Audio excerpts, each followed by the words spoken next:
Thank you. Thank you so much, guys. See ya.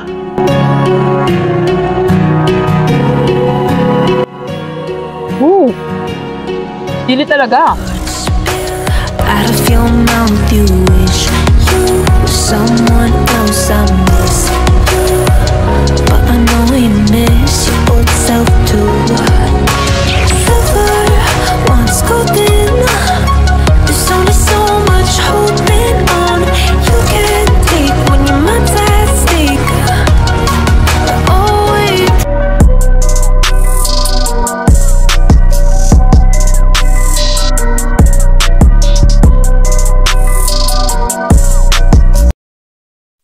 So, eto na nga. Kakatapos lang ng amin 3 days and 2 nights Mississippi's Adventure. Hinahatid na kami ng service nila papunta sa aming next stop to start our Daraga and Legazpi Adventure. Once golden. There's only so much holding on. Good afternoon mga kalakwatsa, and nandito nga kami sa Daraga Albay for our 3 days and 2 nights Daraga Albay Adventure. Lilibutin namin yung lugar, and itong nakuha namin hotel, which is Casa Bicolandia Suites, is smack down na sa sentro ng bayan. Pag tingnan mo dito sa left, actually nandyan lang ang Mayon Volcano, pero as usual, sabi nga nila, di ba love, ang Mayon ay mahiyain. Hindi yan araw-araw magpapakita. Oo. Nagdaan yan, nakapakita siya ngayon. Nagpapahabait kami para bukas magpakita sa amin. Oo, dapat magpakita. Kasi sumabait lang daw siya nagpapakita eh. Pero itong Casa Bicolandia Suites actually is a budgeted hotel here in Daraga. You can get discounted rates if you book through Agoda, which is what we did. Ayun, we'll post their room rates later on pag gusto nyo dito itry. At least smackdown sentro, di ba? Yeah. Lahat ng yung mga sasakay nyo kung kailangan mag-commute, ayan, nandiyan lang sa gilid. And the good thing about this place, love, is it has 2 buildings.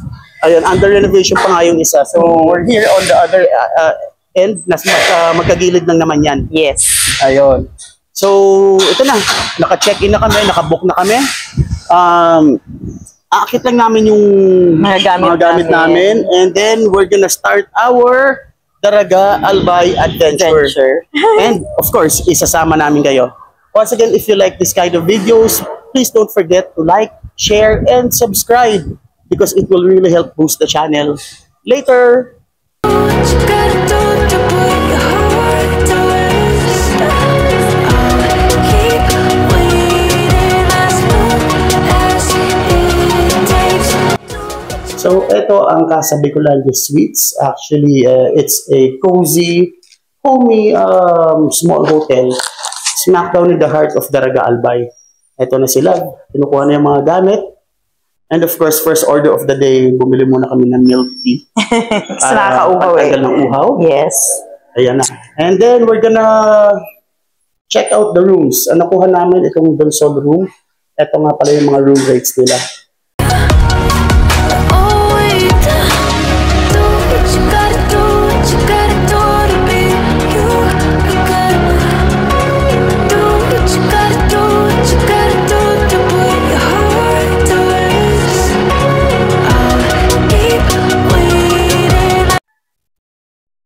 So to start our day 1 in our Daraga and Legazpi Adventure, our first stop is Farm Plate. And you will have a separate vlog for this one. Just check out our channel and you'll be able to check out our Mitsubishi Farm Plate Adventure. The following day, paggising namin, ang una kaagad na bumungad, full view of the Mayon Volcano. Napakagayon ng gising pag ang una mo makikita ay ang Mayon. Good morning! So ayan, Love and I decided to wake up early kasi syempre ayaw namin na may masayang na oras dito sa Bicol since uwian na bukas. We're about to eat our breakfast na. Kagabi pa lang, tinanong na kami ng receptionist kung ano ang gusto namin kainin. May slip na sila na binigay tapos bibilugan namin yung gusto namin kainin doon. Ako, I chose corned beef at sunny side up for my sinangag. Love chose tocino and scrambled egg. Tapos Andy ang coffee and juice dito. Siyempre, kailangan namin kumain talaga. Mahaba-haba kasing pasyalan na magaganap. So, kailangan may lakas kami. Susulitin namin ang time na nandito kami sa Bicol. I love. Ayan, so to start our Albay tour, alam nyo mas mura o kaya mas practical na mag-rent a car na lang kayo. If tricycle drivers are gonna charge 150 pesos tapos ilan din yung pupuntahan nyo, di ba? Idagdag nyo yun. Pag nag-rent a car kayo, hawak nyo yung oras nyo and then you can work at your own convenience. Ako, may nahanap ako na company na andaling kausap. Ma'am, ano pong pangalan ng company natin? Good morning po. Lugar Van Rental po. Ayun, napakadaling kausap. Hindi na halos namin kailangan magtawagan. Message lang. Ayan, eto na yung aming unit. So, papasyal namin kayo dito sa Albay. See you later.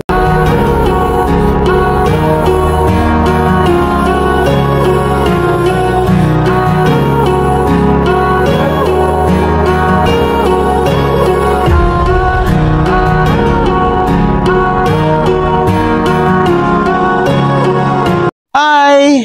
So good morning mga kalakwatsa, maayong aga. Nandito kami sa City of Legazpi here in the Bicol region. Yes. So ito na. We'll start our day Journey. tour. Yes, ang aming adventure all across Albay para makita Yes. yung mga lugar Scenic na spot maganda dito. dapat o kaya dapat bisitahin once na nandito ka sa Albay. Yes. Of course, ang target namin is to go to those sites na may magandang view ng Mayon. But we cannot promise anything. If you notice around you, it's kind of cloudy. So, alam mo naman si Mount Mayon, medyo mahihiyain yan. Kaya we'll do the best that we can para makahanap. Pero sigurado yung mga pupuntahan namin, yun yung may mga best view ng Mayon. And Ang tanong- mag-enjoy kayo mapanood kami Yes, doon. ang tanong lang is kung gusto ni Mayon magpakita o hindi.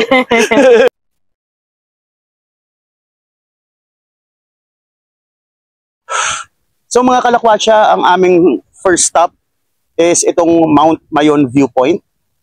So this is just a stop near a public road.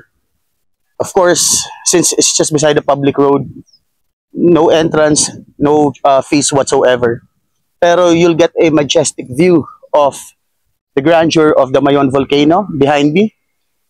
As I mentioned earlier, it's a cloudy day, kaya tingnan nyo, as much as we want to see the perfect cone of the volcano itself, wala eh. Mahihain siya for today's video. Ayan no?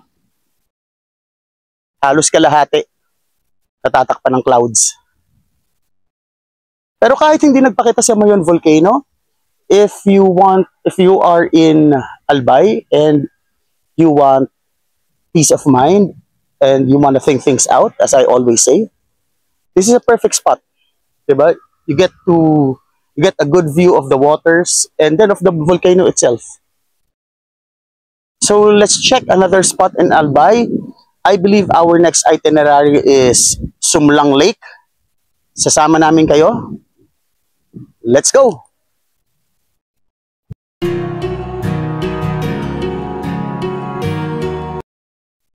Next stop in our Albay adventure is Sumlang Lake, which offers one of the best views of Mayon volcano. We also have a separate vlog for this one. Just check out our channel para mapanood nyo rin naman. Napakaganda dito sa Sumlang Lake. Very serene and very peaceful. It's golden. There's only so much holding on. You can't take when your mind's at stake. Oh wait, do what you gotta do, what you gotta do to be you.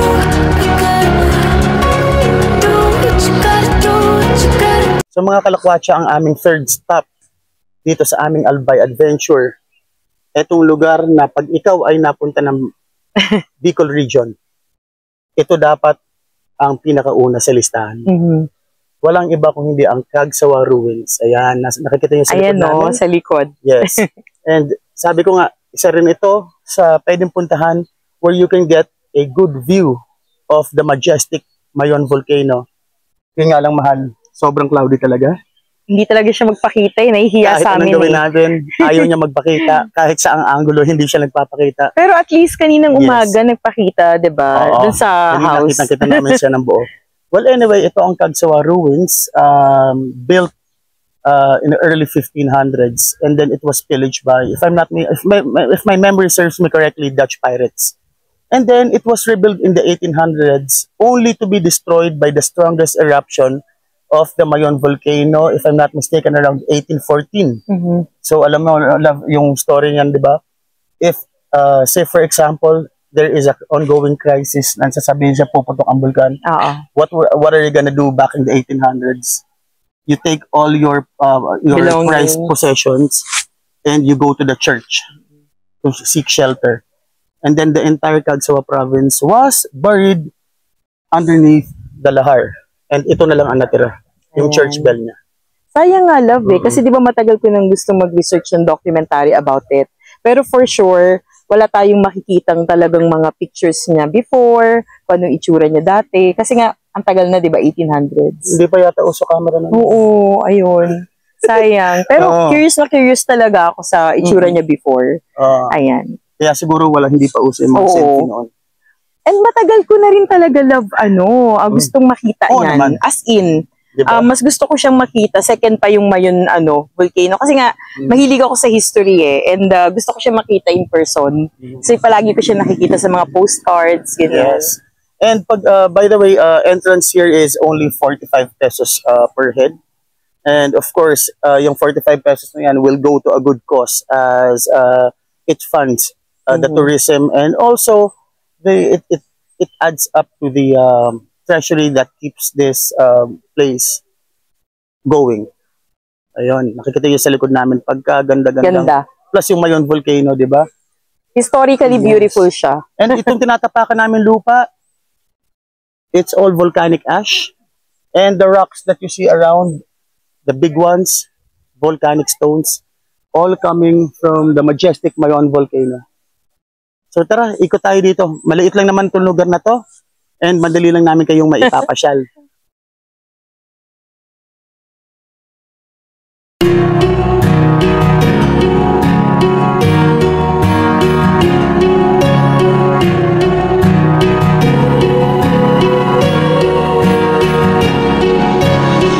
Spill out of your mouth, you wish you were someone else. I miss Ayun, eto na nga. Sinasabi ko lang kanina. Nagpakita siya. Ayan. Though hindi buong buo, at least nakikita natin yung dulo niya. Ayan. On a cloudy day, halos hindi mo talaga makikita yan. Mayon volcano in all its majestic beauty. Love. keep waiting as long as it takes. Do what you gotta do. So dito sa dulo ng Cagsawa Ruins, ayan pagkalampas lang ng mga kainan where they sell the spicy or the sili ice cream, may section dito na hiwalay where you get to enter for 20 pesos per head. So it offers a binocular view of the Mayon volcano, pero siguro it's worthless kasi tingnan mo naman, nagtakip na naman siya ng clouds. But you'll also get the opportunity to feed the kois and also the fishes dito sa fish pond nila.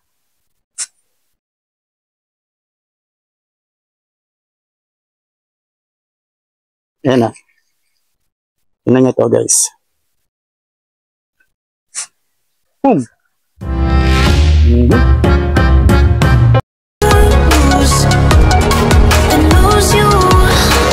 Do what you gotta do, what you gotta do to be you. Do what you gotta do, what you gotta do to put your heart to rest. I'll keep waiting as long as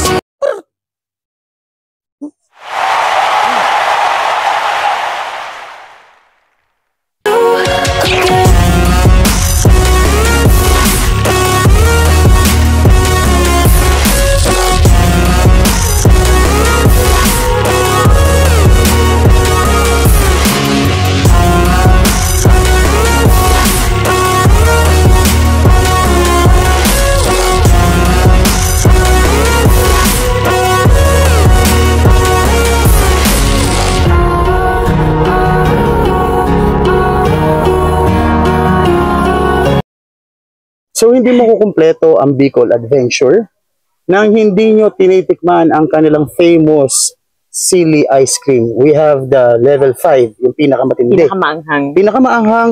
And we also have yung tinatawag nilang moderate, which comes in different flavors. Meron dun mangga, avocado. This one is pili. At para makita talaga natin talagang Bicol na Bicol tayo. So this is pili, also concocted with mild chili. So yan, level 1 lang daw siya. But this is the extreme Ito daw one. yung extreme, Oo. yung pinakamaanghang. So sili na nga siya. Made of sili na siya. Sili flavor pa siya. Love, matitest dito yung Tingnan natin. ano ko. Kasi di ba mahilig ako sa Oo. maanghang. Tingnan ko kung kakayanin Yes. ito. And syempre, meron kami ditong milk para ready. Oh, mauna na ako. Tubig. Tingnan na Okay, natin. go. Nabalasan ito. Then, check mo yung ano sabihin mo yung feedback. What can you say? Kasi sabi ni ate kanina na ano daw love nasa lalamunan, aftertaste daw yung ano niya, yung sipa niya. So, tingnan natin. Tingnan natin. Padamihin natin yung aftertaste.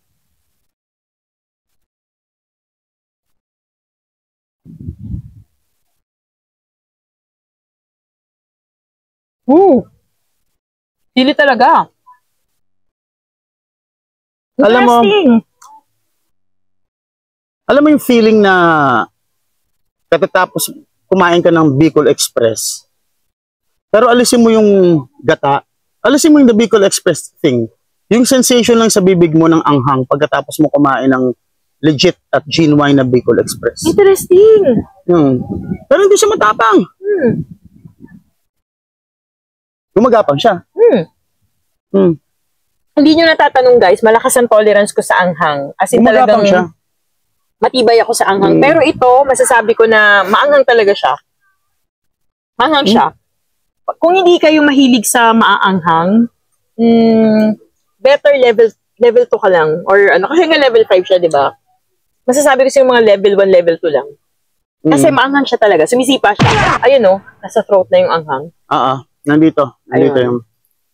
Pero masarap siya. Masarap naman. Masarap naman siya. Well, may napanood kasi ako na parang hindi niya nagustuhan yung lasa. Of course, sili flavor. Tsaka love, nasa kanya-kanyang ano yun eh. Kanya-kanyang taste buds yan. Pero, well, I Hindi ka find nga it good. mahilig sa maanghang, wag mo siya i-try. Mag-level 1, level 2 ka lang. I find it good. Masarap siya. Para sa akin, mahilig nga ako sa maanghang eh. Dapat pala hindi na tayo bumili nito. Interesting! Tignan mo, tama ba talaga na ito yung level 5? Oh, ito nga. Siya nga. Plain sili flavor. Ayun, no? Interesting siya. Masarap. Sarap siya for me. Try naman Hindi natin ako yung pili. disappointed. Well, of course. Try natin yung pili. Kung panisa atin niya, ano pa to? Joke lang. Joke lang. Diyan ka pa talaga na anghangan na level 5 na nga to eh. Sarap. Tuma ko nga. Ito kasi, more of vanilla siya sa akin than pili. Hindi ko mahanap yung pili flavor niya. Diba? Pero, but still, yun daw yung flavor niya. Parang siyang pinipig na dirty ice cream. Yun yung ano ko sa kanya. Hindi siya ganun kaanghang. Well, as expected love kasi sabi naman, hindi naman daw ganun kaanghang to eh. Hindi, kung hindi nga tayo naanghangan dun eh. Hindi kami naanghangan dito. Level 5.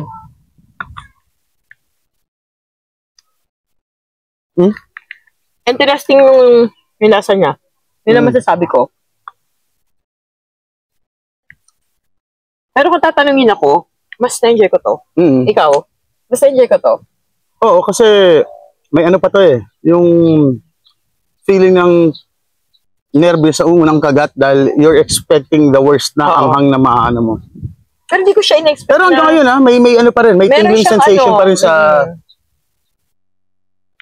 Pero I love it, love. Okay ka. Diba to? Sino ba may invento nito? Ito hindi masarap. Pangit. May baka mabash tayo.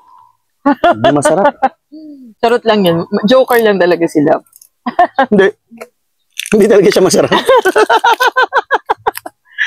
Tago mo na lang.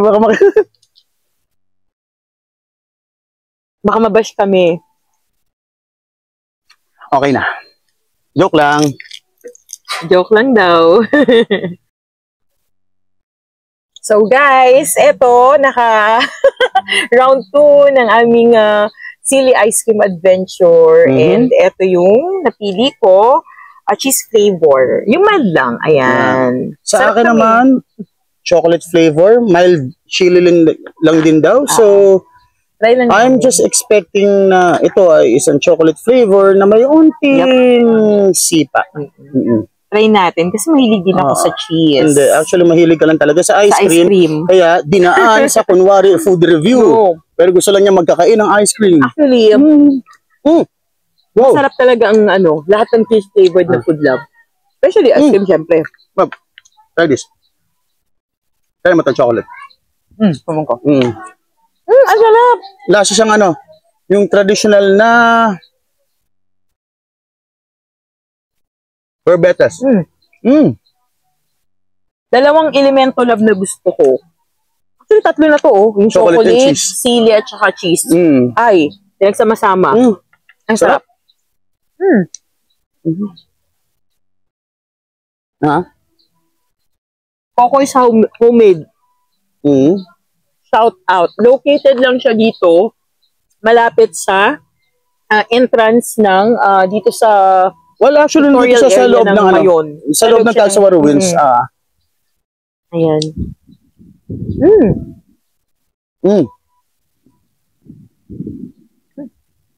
Sarap. So, good afternoon, everyone. We're here in Nuestra Señora de la Portiera, aka Daraga Church, aka Our Lady of the Gate. So, this is the most famous church beside Mayon Volcano, famous for its Baroque architecture, and it's one of the most well-preserved churches here in the province of Albay. Tingnan niya naman yung itsura niya. And sabi nila, Gawa sa bato. sabi din nila, parang ito daw yung may pinakamagandang view ng Yes. Actually, volcano. this is situated high on top of Daraga, hilltop siya. So, of course, you'll get a panoramic or an advantageous view of the Mayon volcano. And it's on our left. Unfortunately nga, kaya hindi na namin pinapakita. Wala ring makita because it's really cloudy. Tinatakpan siya ng clouds. Pero good thing kanina, nung nandun tayo sa Kagaswa. Kagsawa. Sorry, lagi ako talagang natatang twist dun sa na yun. Sa Kagsawa Church. Nagpakita naman siya. Nagpakita yung dulo niya. Ayan. At least. So, this is gonna be our 4th stop of the day. Total of 6 spot now, love. 6 location na na-visit namin sa aming Albay Adventure. And we'll leave you with the scene of, or with the view of this church na pagkaganda-ganda naman talaga. Let's take a glimpse inside, love, no? Silip kami sa loob. So, ito palang Daraga Church was also considered as National Cultural Treasure by the National Museum. Love. These are made of volcanic stones.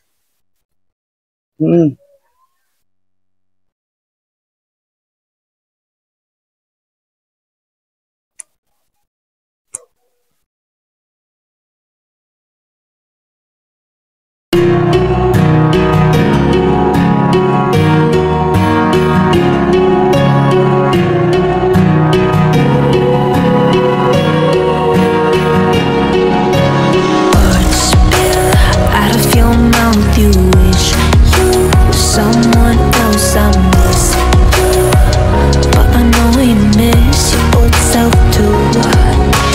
Silver once golden, there's only so much holding on. You can't take when your mind's at stake. Oh wait, do what you gotta do.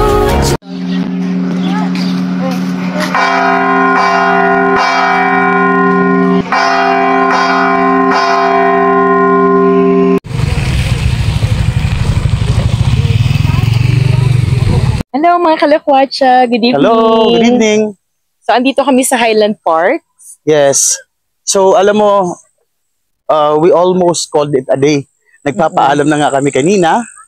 And then, we just decided to visit Highlands Park. Bigla namin siya naalala. And we remembered because nasabi ito sa amin ng isa sa mga staff ng Miss Ibis, right, love? Oo. Diba? Parang this Owner place, din, yung owner ni Miss Ibis. this place is also operated by the same group Oo. that operates Miss Ibis Bay. Yes. So, syempre, if they can operate a place such as Miss Ibis Bay, tsak na maganda to. And, of course, hindi kami na-disappoint. Especially, ang ganda ng timing namin, gabi kami napapunta. Actually, love, mas maganda raw dito sa gabi. Mm-mm. At saka, based din dun sa presyo nung entrance fee, from 7 a.m. to 3 p.m., 50 pesos lang Oo. sa adult tapos free yung mga bata. Mm. Then, pag 3 p.m. up to 10:30 p.m., 75. Mas malaki, mas Mas full. mahal pag ano. Kasi, yun nga, 25. dinarayo pag gabi eh. 25 pesos na difference. Mahal. That's good enough. Yes. Ayan. So, eto na nga. Mag-iikot na kami dito sa Highlands Park here in Albay. And of course, isasama namin kayo. Later. I know we miss your old self too. Silver once golden. There's only so much holding on. You can't take when you're So this place offers an assortment of food stalls that you can pick from. Nandito sila sa left side. And they're arranged properly that it's really pleasing to the eye. And ito na ang pinagmamalaki nila. Yung overlooking part itong Albay. 'Di ba? Kita pa rin ang silhouette nung ano. Yes, and of course, ngayon. in line with the theme that we are doing sa aming tour here in Albay, lahat ng pinuntahan namin offers a scenic view of the Mayon volcano. 'Di ba? Ayun siya, oh. Kahit gabi na, nakikita yung silhouette. Later po. Thank you po. Thank you, ate.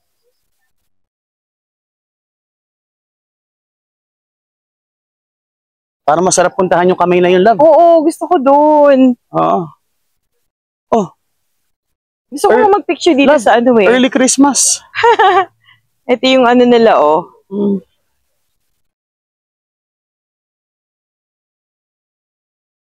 Uy, ang ganda dito, love. Gusto ko to. Mm. Ano, yung may beanbag. Oo, Tara, ayan. upo tayo doon. Hello, guys.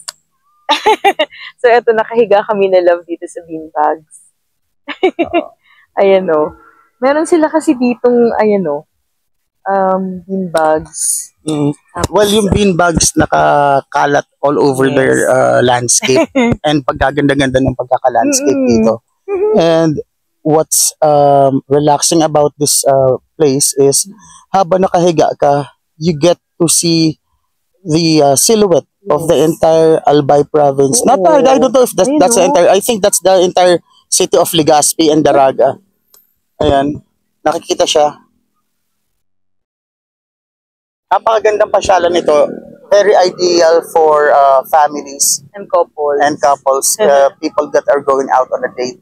Ayan. Must have talagang puntahan to pag nagpunta Yes. dito sa Albay. So kung pupunta ka na naman, papasyalan mo at gusto mo makapunta sa isang place na may magandang view Mhm. of Mount Mayon, Highlands Park is one of them.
Mga kalakwatsa, eto na ang final day namin sa Bicol.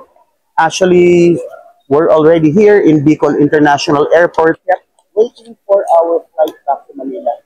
And alam nyo, mga kalakwatsa, parang pinagbigyan lang kami na magbakasyon. Right now, it's really cloudy. Actually, it's raining na po. And it Raining seems na. heavy rain is gonna be pouring down here in Bicol. Kaya alam niyo naman, pag dito umulan, literal na maulan. Kasi, nakakatuwa lang. Kasi, before kami pumunta dito, as in bumubuhos talaga yung bagyo sunod-sunod. Alam niyo naman, sa Oo, Manila. So nasa kami, Manila, diba? nag-aalala kami, naku, love, paano yung bakasyon natin? Kasi syempre nakabook na kami, ganyan. Nakakatuwa kasi, after ng bagyo, ayan, umaraw naman. So, nakapunta nga kami dito sa Bicol. And then, eto, tapos na yung bakasyon namin. Maaraw ng past 4 days, love, diba? Oo. Ayan, nakakatawa. Parang pinagbigyan lang kami ng pagkakataon kasi ito nga, umuulan na, pauwi na kami ng Manila. Ayun. So, we got to go to the places that we plan to go without even a single raindrop. Ni Ampon, wala. Galing We eh, no? were blessed that we were allowed to go So through this vacation without any hassle. Yes. And then, ang babait ng mga tao, love, di ba? Sobra. They're so hospitable, from the tricycle drivers up to the staff that caters. Lahat ng staff sa dalawang hotel na in every place that we went to. masasabi ko sa Bicol, eto yung love. Mababait ang mga tao at Masarap ang sasarap ang nung magluto. Ang galing nung magluto. Grabe kung paano nyo laruin yung sili. Grabe, love. Ang galing nila magluto, promise. Yan masasabi ko. Ang sarap ng food nyo dito. Walang halong biro. Honest feedback to. From a traveler like us. Na, lalo na ako, first time ko dito. Kasi si Love, ano na yun eh. Parang, Well, this is my hometown since Yeah. both of my parents are from Bicol. Pero the last time I was here was about 20 years ago. okay. Kaya everything comes as a surprise. Sabi mo nga marami ng bago, no? Actually, 100% yata nagbago mga halos. Yeah. From the time that I was In a last good way here. naman. Of course, it becomes industrialized. And hopefully, this region, sana mas, umusbong pa. Oo. And mas lumaki pa.